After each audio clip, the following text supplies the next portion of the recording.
Welcome to this bulletin from the Compressor Guru.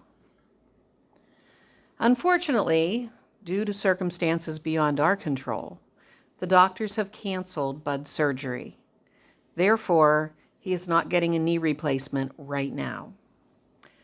That means we are still filming and he is still trying to work, and we are looking for another doctor to try to get his surgery in.